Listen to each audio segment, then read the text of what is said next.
দেশের অন্যতম আলোচিত ইয়াং পলিটিক্যাল লিডার সুলতান কিছুদিন আগে একটি সড়ক দুর্ঘটনায় তিনি তার স্ত্রীকে হারিয়েছেন। তবে আজ তাকে হঠাৎ করে গ্রেফতার করা হয়েছে। স্যার, কি চার্জ আনা হয়েছে আপনার উপর? আপনার মতো একজন পলিটিক্যাল লিডারকে কেন গ্রেফতার করা হচ্ছে? আমি কখনো অন্যায় করিনি, ন্যায় করেছি।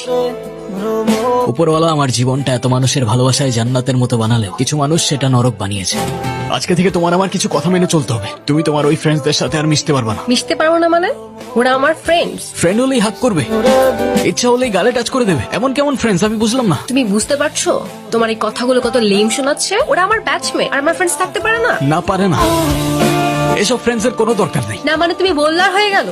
কই, এতদিন তো তোমার কোনো প্রবলেম হয় নাই। এতদিন হয় নাই, আজ হচ্ছে। আর যখন আজ হচ্ছে তখন আজকের পর থেকে ওদের সাথে আর কথা বলবো না, ব্যাস। তোমাকে আমার আর কিচ্ছু বলার নাই। আরে এভাবে চলে যাচ্ছ কেন? আরে আমার কথার রিপ্লাই তো করে যাও। ঐশী, ঐশী, বাবা বাবা, আর কত শান্তি দিবা আমারে তুমি? কেমন মানুষ তুমি? নিজের কষ্ট বুঝো, আমার কষ্ট বুঝো না। এসব পেইন আমি আর নিতে পারতেছি না।